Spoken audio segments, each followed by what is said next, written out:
राधा वल्लभ श्री हरि वंश। राधा वल्लभ श्री हरि वंश। सत्प्रेम सिंधु मकरंद रसोगधारा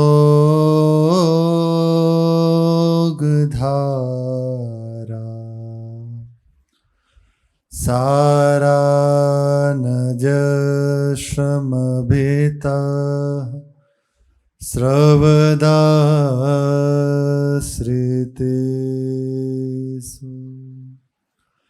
श्रीराधिके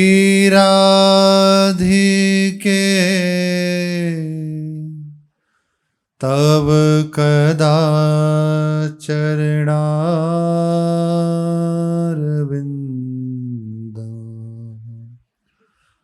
गोविंद जीवन धनो सिरसा वहामि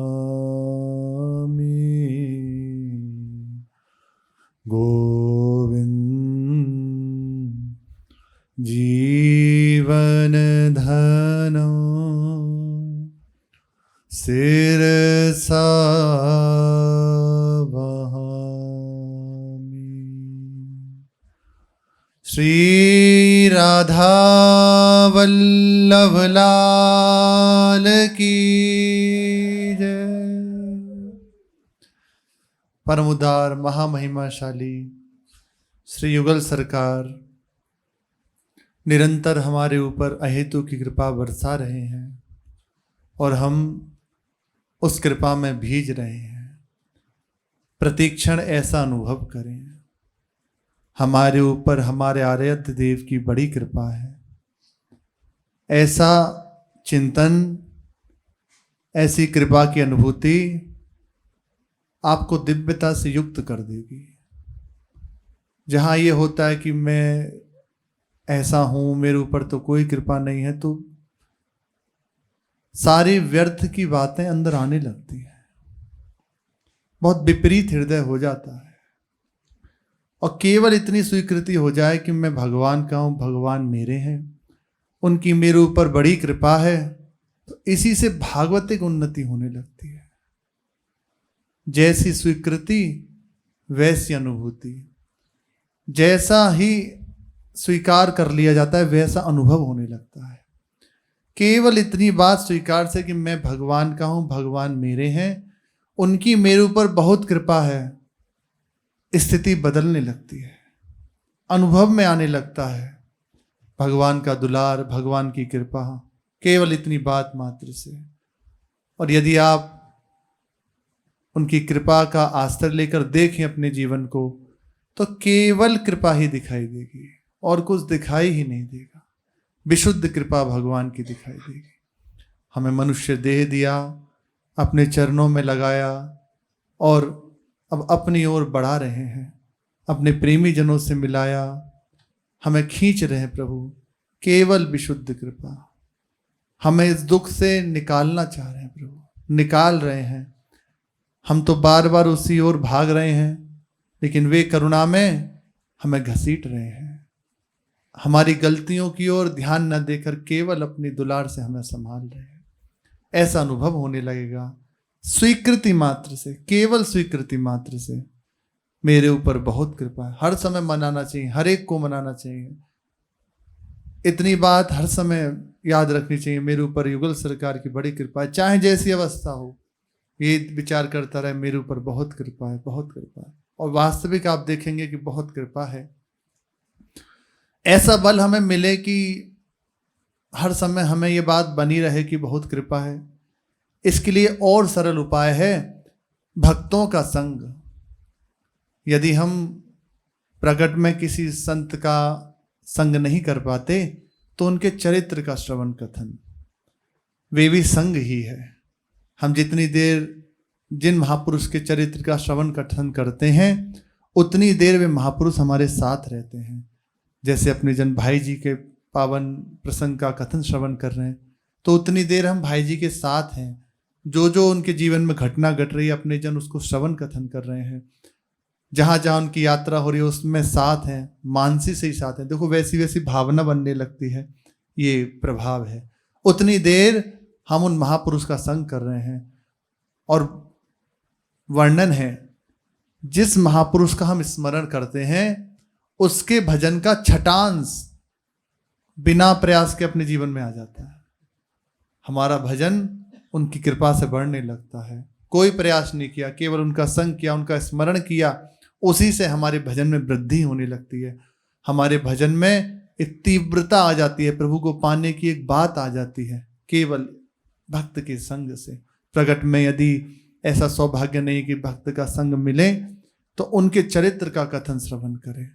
निश्चित करना चाहिए, अपनी दिनचर्या में रख लेना चाहिए कि हमें भक्त का चरित्र सुनना ही है। एक व्यसन बना लेना चाहिए, पढ़ना ही है, अपने ठाकुर जी को सुना लें। आज भी श्री अयोध्यानाथ कनक महल में अभी भी नित्य श्री भक्तमाल जी सुनकर ही सोते हैं। ऐसा प्रेम प्रभु करते हैं भक्तों से। जैसे भक्त को उनके चरित्र का श्रवण किए चैन नहीं मिलता, ऐसी प्रभु को भी अपने भक्त की चर्चा किए बिना चैन नहीं मिलता। वे भी चर्चा करते रहते हैं हर समय। पूज्य भाई जी का पावन प्रसंग चल रहा है। भगवान के आदेश के अनुसार बहुत सुंदर प्रसंग है। जैसे अपने जनों के हृदय में एक बात आती है कि इन संत से हम मिले हैं, ये हमें भगवान का दर्शन करा दे। ये आज इसमें वर्णन है। यदि वो आवेश में आ जाए ना, कौन करना चाह रहा है, तो सच्ची मानी मुश्किल ही कोई खड़ा होगा। ऐसी एक घटना घटी। भगवान की आज्ञा के अनुसार भगवान नाम के प्रचार में पूर्ण मनोयोग से भाई जी लग गए। एक बार जब बात बन जाए ना, एक बार कार्य सिद्धि हो गई ना, अब आपको प्रयास नहीं करना पड़ेगा, वो स्वतः प्रचार प्रसार होने लगे। एक बार बस पहले खुद तो तैयार हो जाए, खुद के हृदय में तो प्रसार हो जाए, तभी तो बाहर प्रचार होगा। अभी खुद के हृदय में ही प्रसार नहीं हुआ भगवान की लीलाओं का, भगवान की कृपा का, तो बाहर वो एक बाढ़ता रह जाती है और कुछ नहीं, उसका प्रभाव नहीं दिखाई देता। अपना जीवन बन गया, जो संत जन कह रहे हैं वैसा, अपने आप को भगवान की प्राप्ति हो गई। अब निश्चित है वो बिना प्रयास के जगत का मंगल करने वाला हो जाएगा। वो कुछ ना भी बोले तो उसके शरीर से स्पर्श की हुई वायु जगत का मंगल कर देगी। एक बार पहले अपने आप को झोंक दे। इसलिए प्रथम में साधक को इस प्रश्न का उत्तर दे देना चाहिए कि सर्वत्र श्री भगवान है। ऐसी अनुभूति कर लेनी चाहिए, मैं भगवान का हूँ, भगवान मेरे हैं, बस एकमात्र वही दिखाई दे रहे हैं। पहले साक्षात्कार कर ले इस बात का, पहले अपने इष्ट की सिद्धि कर ले, उसके बाद ही इधर आगे बढ़े, नहीं तो फंस जाएगा। प्रातःकाल श्री महाराज जी कह रहे थे सत्संग में कि साधक हर समय बस ये अनुभव करे कि मैं प्रथम साधक हूं। यदि उसके अंदर आ गया कि मैं तो अब भजन बहुत अच्छा चल रहा है, अब तो स्थिति बन गई है, तो निश्चित मानिए वो कब उतर जाएगा वे भी नहीं जान पाएगा। ऐसे बट जाएगा उसका भजन कि बड़ा मुश्किल हो जाएगा संभालना, और ऐसा ही होता है। इसके लिए प्रथम अपना काम बना ले। उसके लिए भगवान ने कृपा करी है, हमें अवसर प्रदान किया है। निरंतर अपने आप को लगा दे, एक बार झोंक दे, बिल्कुल सच्ची मानिए। भगवान कृपा करें, ये बात समझा दें, थोड़ी सी हृदय में ये व्याकुलता दे दें, तो चैन नहीं मिलेगा, भयभीत हो जाएगा चित्त। कहाँ फंसा हूं, किस में फंसा हूं, भाग पड़ेगा प्रभु की ओर। एक बार बस अपने आप को लगा दे। इसलिए खूब नाम का रटन करे, हर समय नाम का रटन करे, चलते फिरते उठते बैठते ऐसा अभ्यास बना ले कि नाम छूटे ना। और नाम कृपा करके शरीर संसार से वैराग्य, अपने स्वरूप का ज्ञान और भगवान के चरणों में अनुरागी प्रदान निश्चित कर देगा, निश्चित कर देगा। वो भगवान की प्राप्ति करा देगा। बस जरूरत है पकड़ने की। एक बार बस भजन को पकड़ ले, दौड़ पड़े प्रभु के चरणों में। बस एक बार प्रभु को पा लिया ना, प्रश्न का हल हो गया ना, फिर तो परमानंद में हर समय डूबा रहता है। उसका संग जिसे प्राप्त हो जाता है वे परमानंद में डूब जाते हैं।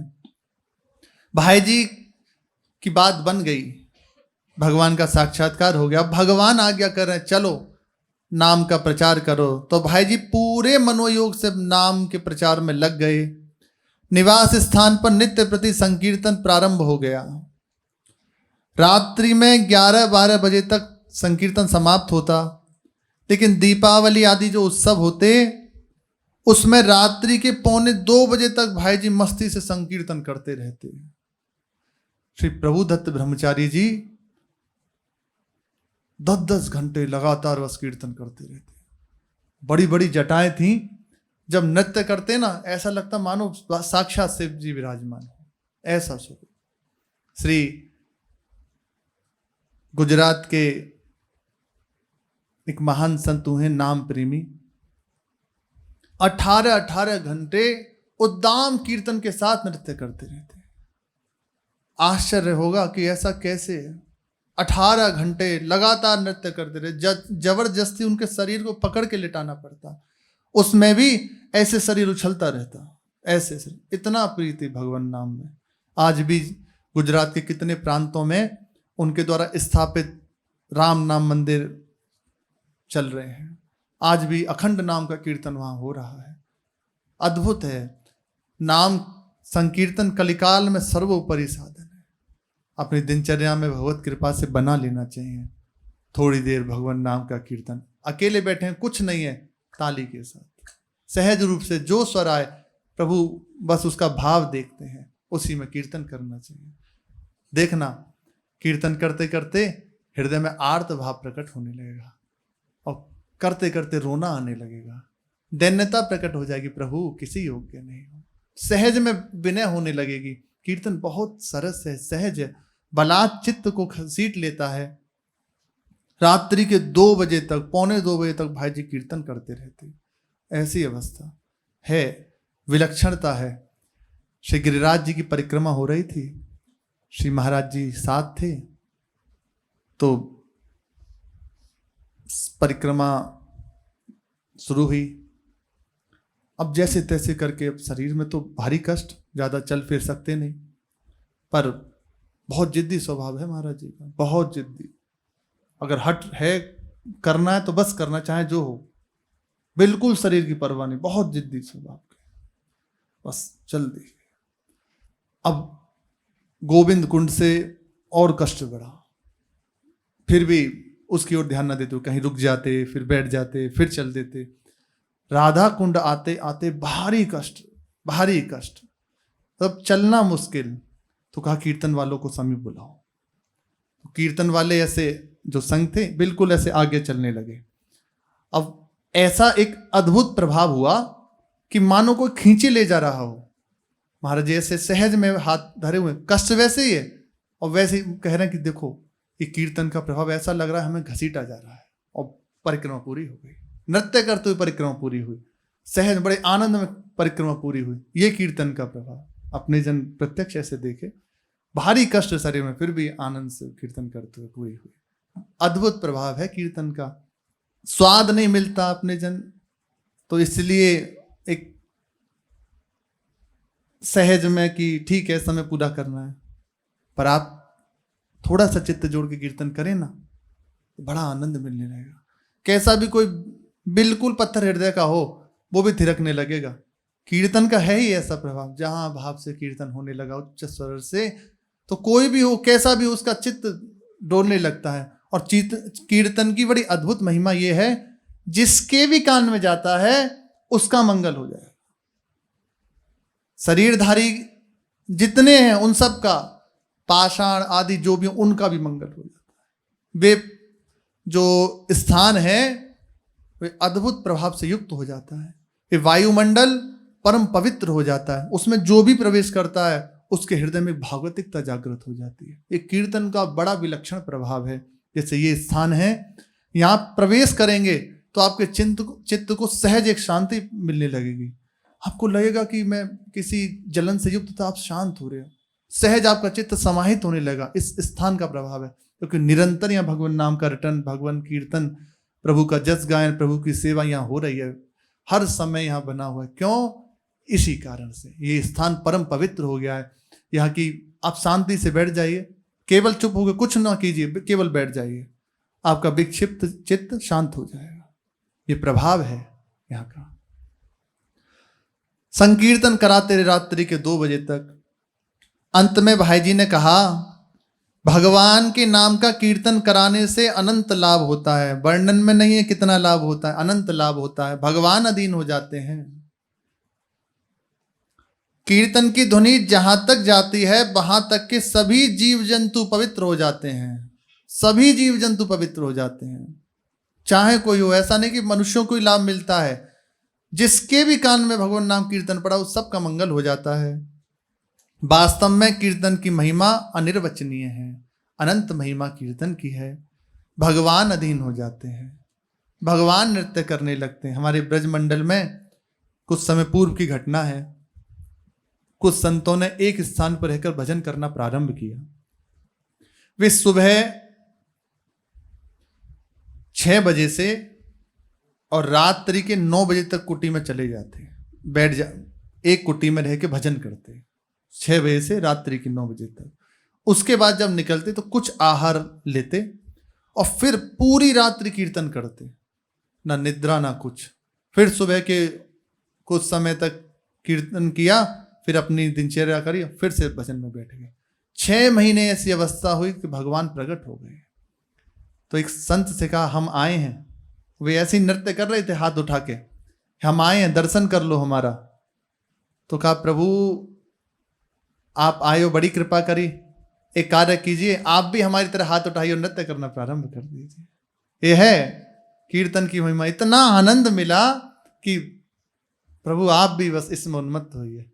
श्री प्रहलाद जी महाराज के प्रसंग में आता है कि जब अपने विद्यालय में पढ़ रहे थे, गुरुकुल में पढ़ रहे थे, तो एक दिन संडामर्क जी वहां से चले गए किसी कार्यवश, गृह कार्यवश। प्रहलाद जी एक स्थान पर ध्यानस्थ बैठे थे। तो मित्रों ने आके पूछा कि प्रहलाद जी, आपको इतना कष्ट दिया गया, इतना आपके संग प्रतिकूलता की गई, आखिर क्या कारण है जिससे आपको कुछ नहीं होता, खरोंच भी नहीं आती? अरे इतना प्रतिकूल आपके पिता ही कर रहे हैं, फिर ऐसा क्या बात है? तब वे उपदेश देते हैं, उसमें विस्तार से वर्णन है। फिर प्रहलाद जी उन सबको सिखाते हैं कि देखो ऐसे प्रभु का ध्यान धरो। पूरा गुरुकुल में जितने बालक थे सब बैठ गए और वैसे ही भगवान का ध्यान करने लगे। सबके हृदय में भगवान की झांकी आने लगी। बड़ा शांत, बिल्कुल शांत वातावरण। फिर प्रहलाद जी का हृदय हुआ कि चलो अब कीर्तन करते हैं। सब जन कीर्तन करना प्रारंभ किए। इतना आनंद बढ़ा कीर्तन में कि पूरे गुरुकुल के बालक सब हाथ उठा के और हरि बोल नाम से कीर्तन करने लगे। अब जो ही श्री संडामर्क जी आए, उन्होंने देखा कि अभी तक तो एक ही प्रहलाद थे, अब इतने प्रहलाद हो गए। अभी तक एक के कारण इतना हमें प्रतिकूलता सहनी पड़ी, अब इतने सबको कैसे संभालेंगे? तो वे जो ही प्रवेश किए तो कीर्तन का प्रभाव हुआ कि वे भी नाचने लगे। उनका स्पर्श जैसे ही क्या कह रहे, क्या कर रहे हो, बस अब उनके भी हृदय में कुछ होने लगा। वे भी हाथ उठा के नृत्य करने लगे। अरे बड़ा अद्भुत आनंद, बड़ा अद्भुत आनंद, नृत्य करने लगे। संध्या हो गई, कोई आया ही नहीं बालक। तो जो सिपाही आदि जन थे उन्होंने देखा कि क्या बात है, आज बच्चे दिखाई नहीं दे रहे। वे जैसे ही गए तो वे भी सब नाचना शुरू कर। इतना प्रभाव, कीर्तन का प्रभाव बढ़ा कि सब नृत्य करने लगे। अब एक सिपाही जैसे तैसे भाग के हिरण्यकशिपु के पास गया, महाराज पूरा गुरुकुल नृत्य कर रहा है, उनके गुरुजी भी नाच रहे हैं, अब कैसे संभलेगी बात? अभी तक तो एक प्रहलाद जी को रोकना बड़ा कठिन था, अब इतने प्रहलाद जी हो गए। तो उन्होंने मंत्रियों को भेजा, जाओ और जाके रोको। एक को भेजा और वे हाथी घोड़े पे चढ़े और अपनी फौज के साथ पहुंचे। तो रोकने के लिए अंदर जैसे ही प्रवेश किया तो जो ही कीर्तन की धुनी कान में पड़ी, मतलब हम कपोल कल्पित बात नहीं कह रहे, भागवत जी में वर्णन है और भक्तमाल जी में विस्तार से चरित्र श्री प्रहलाद जी का वर्णन है, उसमें आया है। सब नृत्य करने लगे, वो जितने भी प्रतिकूल स्वभाव वाले थे सब नाचने लगे। अब इधर हिरण्यकशिपु जी बैठे हैं, कितनी देर हो गई, लौट कर नहीं आया, क्या बात है? और को भेजा, वे भी। अब अंत में उसने विचार किया मुझे भी जाना चाहिए। खुद आया तो बाहर से विशाल गुरुकुल, जो ही उसने देखा ऐसे खिड़की थी उससे ऐसे हटाया और झांका तो उद्दाम कीर्तन, मृदंग आदि बज रहे हैं और सब आनंद में कीर्तन हो रहा, तो उसकी ऐसे उसको जैसे वायु लगती ना, वायु स्पर्श हुई तो बाहर खड़ा खड़ा थिरकने लगा। तत्काल सोचा कि अगर मैं भी नाचने लगा तो गलती हो जाएगी, भागो। वहां से भागा और आके अपने आसन में बैठ गया। बोले इसको कैसे रोकें, अभी इसको रोका नहीं जा सकता। श्री प्रहलाद जी के हृदय में बात आई कि अभी तो बहुत दिन से अंदर ही कीर्तन हो रहा है, अब बाहर नगर कीर्तन करते हैं। अब उठाए अपने सब करताल और मित्रों के संग नगर कीर्तन प्रारंभ किया। जो भी उसमें प्रवेश करता सब आनंद मग्न हो जाते, सब आनंद। ऐसा दिव्य उन्माद कीर्तन का हुआ, कोई नहीं बचा। फिर जब महल आ गया तो सब शिष्य और श्री प्रहलाद जी के मित्र जन थोड़ा डरने लगे। उन्होंने कहा डरो मत, कीर्तन करो। और प्रहलाद जी अब आप भी कीर्तन कीजिए, अब हम जा रहे हैं। तो फिर भगवान की लीला, वे अंदर आए महल में, तब उसके बाद भगवान का प्रादुर्भाव और हिरण्यकशिपु का उद्धार। ऐसी दिव्य कीर्तन की महिमा है, अनिर्वचनीय महिमा, अनंत महिमा है। कैसा भी कोई हृदय का हो, कीर्तन का जहां उसको स्पर्श हुआ बस आनंद में नाचने लगेगा। यदि कीर्तन इस भाव से किया जाए ना, मैं अयोग्य हूं, किसी योग्य नहीं, संसार में सबसे बड़ा पापी मैं ही हूं, तो आप सच्ची मानिए प्रेम के भाव प्रकट होने लगेंगे। दैन्यता से हृदय पुकारने लगेगा प्रभु को। इस भाव से आप युक्त होकर कीर्तन कीजिए, हृदय नाचने लगेगा। श्यामा श्याम युगल सरकार की झांकी नेत्रों के सामने होगी। दैन्य होकर कीर्तन कीजिए तो नेत्रों के सामने प्रभु की झांकी होगी, बातें करने लगेंगे। बस यही तो चाहिए, और क्या चाहिए। पुकार रहे हैं प्रभु को। कई बार भाई जी खड़े होकर प्रेम से नृत्य के साथ कीर्तन कराते। मार्गशीर्ष कृष्ण 10 संवत 1984, 19 नवंबर 1927 को, ये देश आजाद होने से पहले की बात है, श्री सेठ जी की अनुमति से भाई जी अन्य 15 प्रेमीजनों के साथ कलकत्ता होते हुए आसाम में भगवान नाम प्रचार के लिए रवाना हुए। यहां से भाई जी की अलग अलग स्थानों पर भगवान नाम प्रचार की यात्रा प्रारंभ हुई। हावड़ा स्टेशन पर सैकड़ों प्रेमीजन भाई जी के दर्शनों के लिए ललायत हो रहे थे। स्टेशन से ही उमंग पूर्वक कीर्तन करते हुए पैदल ही भाई जी के साथ सब लोग जुलूस की तरह, बहुत विशाल जुलूस की तरह बांसतुल्ला गली में श्री गोविंद भवन पहुंचे। गोविंद भवन ठसाठस भरा हुआ था। वहां भाई जी का चित्ताकर्षण भाषण हुआ। भाषण के बाद कई प्रेमी जनों ने भाई जी से भगवान का दर्शन कराने की प्रार्थना की।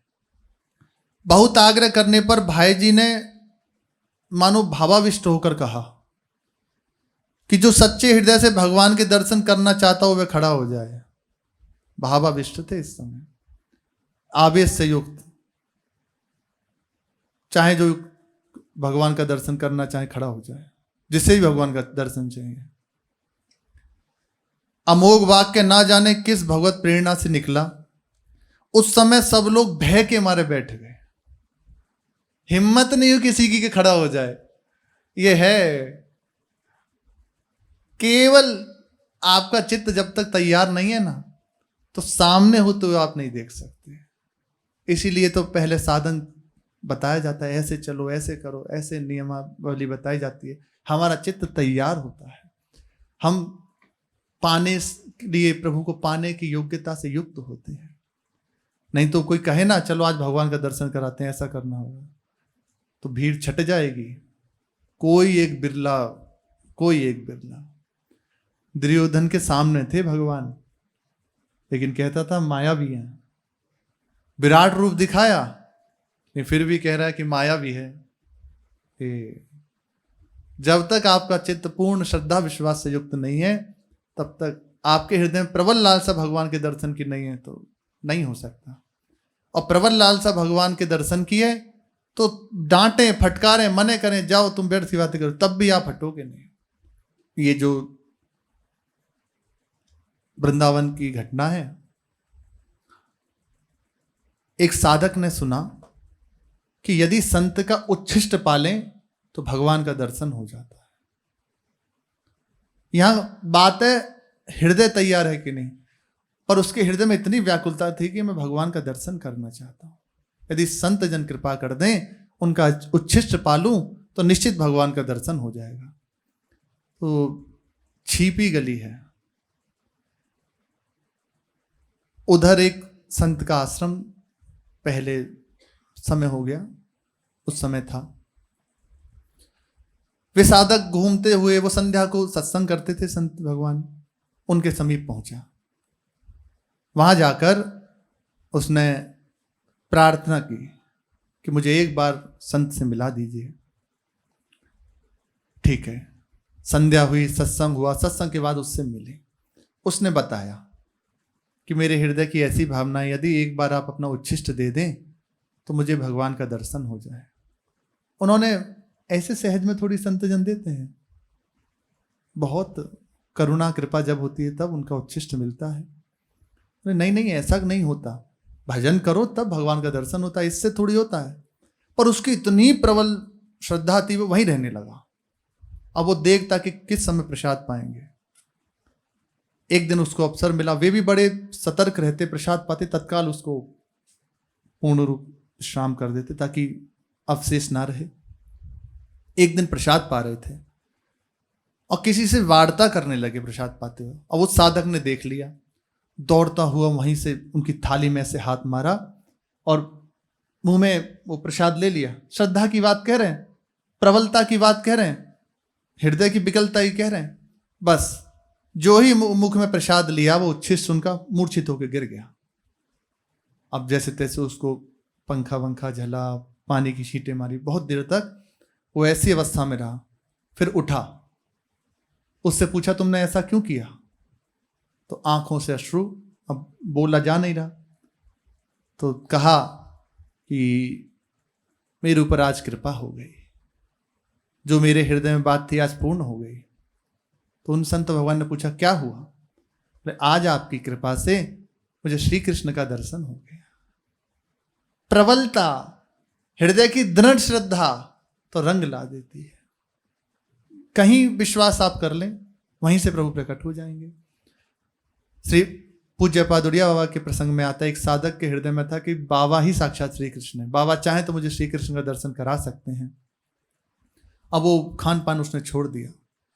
अब पूरे आश्रम में इस बात से खलबली, बाबा ने डांटा फटकारा, और वो भी इतना पक्का कि बिल्कुल नहीं। बाबा समझ गए कि इसको भगवान की कृपा वर्ण करना चाहती है। वे एक कक्ष में बैठा था, बाबा एकदम आवेश में उठे और उस कक्ष में प्रवेश किए। बस दर्शन हो गया उसे श्री कृष्ण स्वरूप का। बाबा ने बाहर से ऐसे लीला की, अब पवा हुआ पालेगा प्रसाद, अब कोई बात नहीं है, बस हो गया साक्षात्कार। प्रबलता जिस कोटि की आपके हृदय में, आप कर लोगे। नहीं तो सामने हैं, वे कहें तब भी नहीं, क्योंकि आप चाह नहीं रहे ना। अभी तक जैसे अंतराय क्यों है? श्री वृंदावन धाम है, इतनी महिमा का अपने जन श्रवण कथन करते हैं, फिर क्या बात है? हमारा हृदय अभी विकल नहीं हो रहा, अभी हम राजी नहीं हैं, अभी हम तैयार होना नहीं चाहते। हम बहुत जगह राजी हैं, हर चीज में राजी हैं। आप देखें, थोड़ा हृदय में व्याकुलता होती भी है तो उसे किसी न किसी तरह से, राधे श्याम, उसे किसी न किसी तरह से हंस के, बोल के, खा के, पी के, किसी न किसी तरह से उसको नष्ट कर देते हैं, तो बहुत विलंब हो जाता है। ये तो श्रीधाम वृंदावन है, यहाँ चलते चलते दृश्य परिवर्तित हो जाता है। श्री रामकृष्ण पंडित बाबा और कृपा सिंधु दास बाबा ऐसे संध्या के समय मधुकरी जा रहे थे। लौट के जब आए तो ऐसा सुंदर उनको सुगंध आने लगी, पूरा दृश्य परिवर्तित हो गया, गदगद, चलना मुश्किल हो गया, तो पुलिया पे बैठ गए, बस शिथिलता आ गई पूरे शरीर में। फिर जब कृपा सिंधुदास बाबा ने पूज्य बाबा से कहा कि बाबा आज तो ऐसी दिव्य अनुभूति, बोले हाँ, जो ब्रज में साधक रह रहे हैं ना, ब्रज के आश्रित होकर, वृंदावन धाम के आश्रित होकर, तो वृंदावन धाम उन पे कृपा करता है, उन्हें कुछ कुछ दिनों में ऐसी दिव्य अनुभूति कराता रहता है। जो साधक इस भाव से युक्त है कि मैं भगवान को प्राप्त करना चाहता हूँ, तो भगवान कृपा करते हैं, श्री वृंदावन धाम कृपा करता है और उसे खींचता है, उसके चित्त को खींचता है।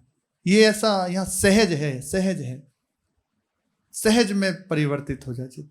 पर हम अभी नहीं चाहते। देखो, कह लें कुछ भी, वो बात एक अलग है, लेकिन वास्तविक बात यही है।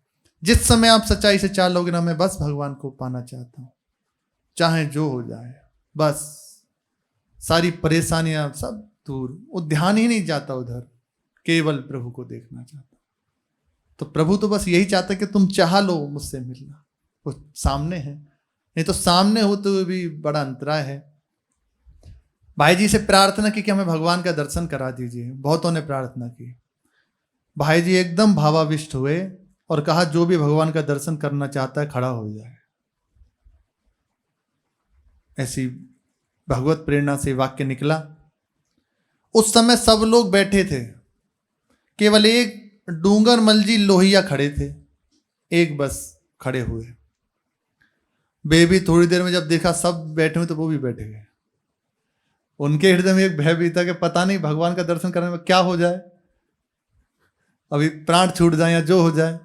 अरे गेंद बनावे शीश की और खेले बीच बदार, ये है शीश काट के भुई धरे, तापे राखे पांव, प्रेम पंथ अति कठिन है, बिरला कोई आओ, बहुत बिरला कोई आता है।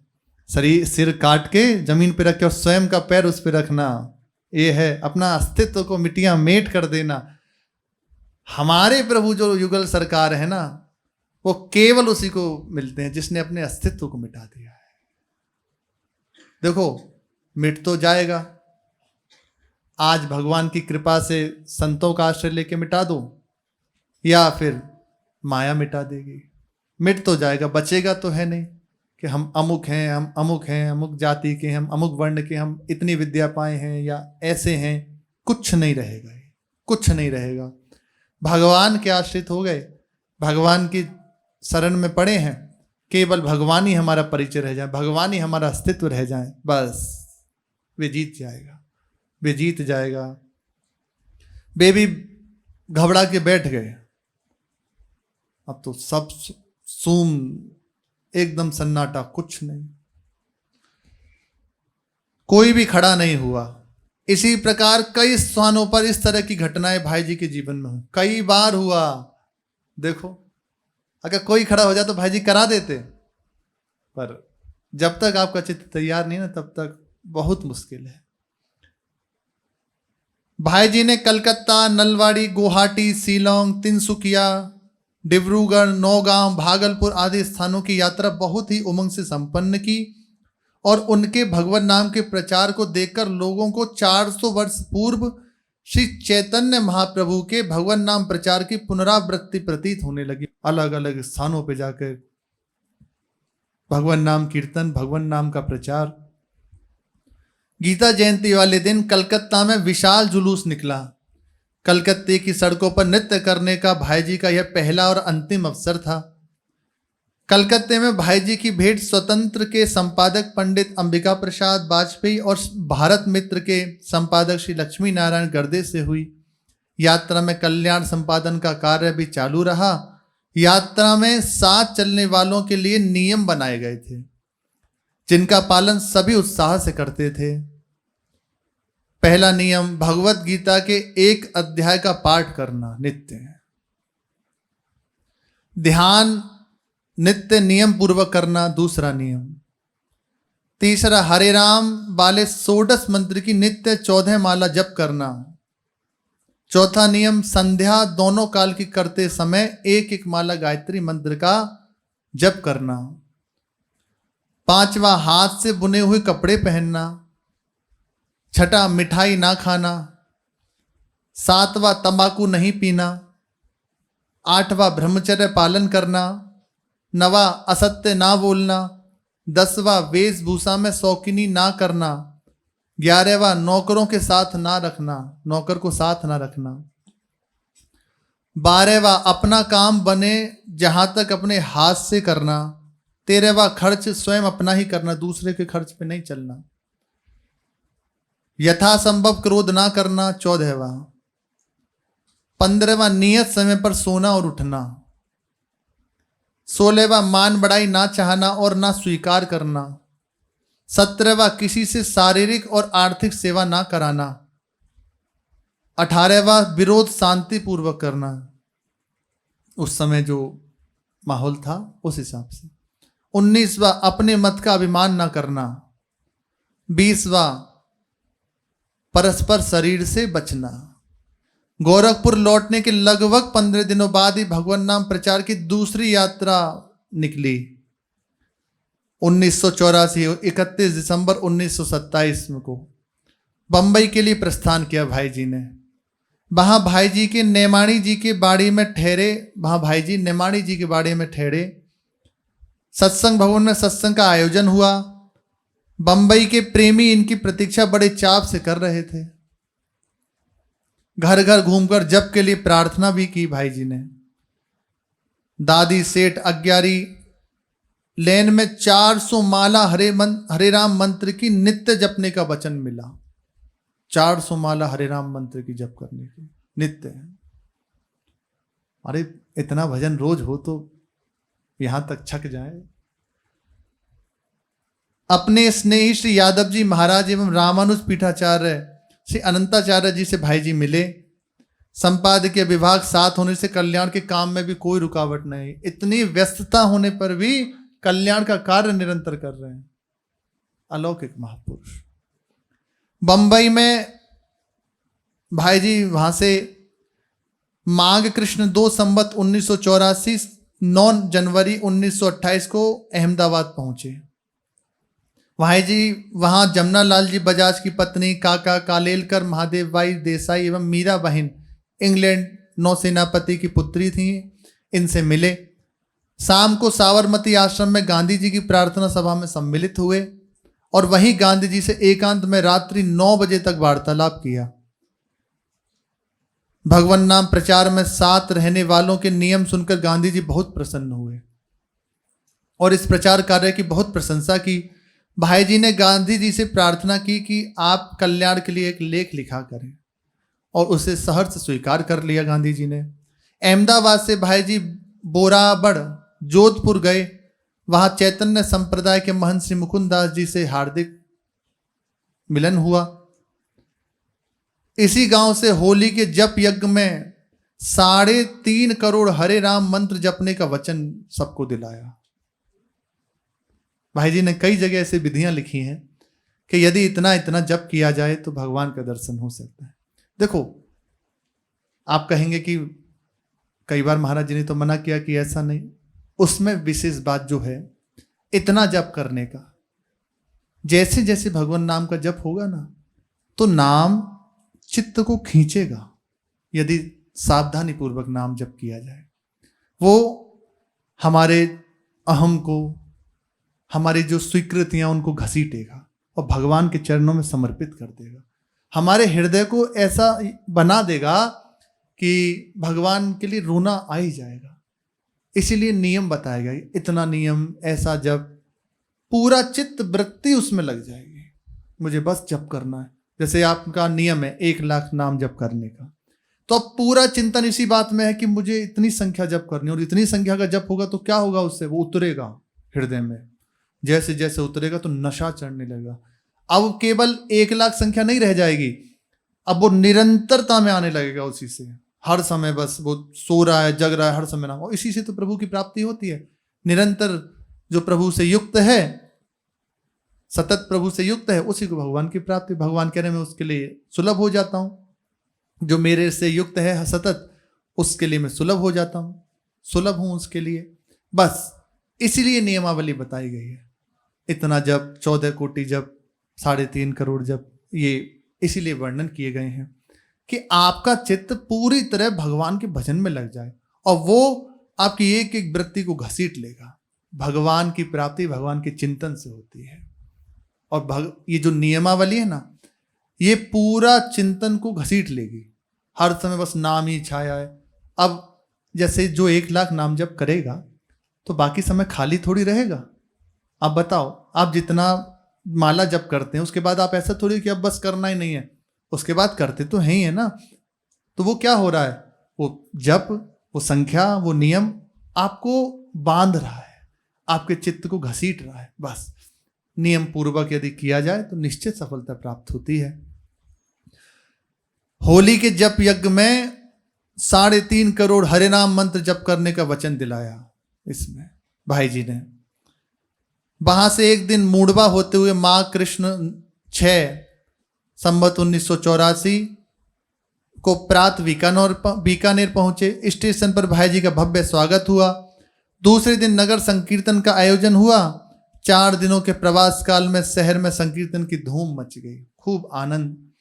इसी यात्रा में श्री चिम्मन लाल जी गोस्वामी भाई जी से पहली बार मिले और आकर्षित हुए। पूरा जीवन इन्होंने भाई जी के लिए अर्पित कर दिया।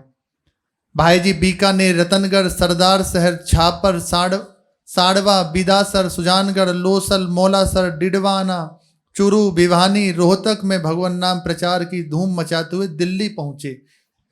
वहां से खुर्जा गए, जहां श्री हरि बाबा बहुत दूर पैदल चलकर स्टेशन पर मिलने आए।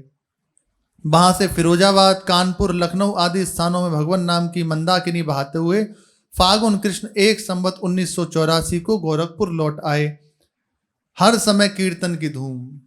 श्री सेठ जी के प्रश्न करने के बाद 2 दिन तक बड़ी विलक्षण स्थिति रही। भाई जी ने अपना अनुभव लिखा, बताया जो निर्जन थे उनको, कि भाई जी ने जब प्रश्न किया तो उससे 2 दिन तक हमारी ऐसी दिव्य स्थिति बनी रही।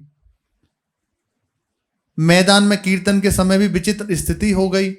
उसके 2 दिन बाद प्रातःकाल जब सबके सामने मानसिक पूजा करा रहा था, तब मैं अपने को संभाल नहीं सका। हर समय भगवान छाए हुए। जो बातें गुप्त रखने की हैं वे बताई नहीं जा सकती। जो उन्हें और दिव्य अनुभूतियां हुई वो कह रहे हैं बताई नहीं जा सकती। ऐसा परम अद्भुत चरित्र है। अपने जनों को यही प्रेरणा लेनी चाहिए, निरंतर बस भजन में अपना जीवन बीते, नित्य निरंतर भक्त का चरित्र श्रवण करें, पठन करें और उसका प्रभाव हमारा भी चित्त भगवान के चरणों में लग जाए। शेष चर्चा आगे। श्री राधा वल्लभ लाल की जय।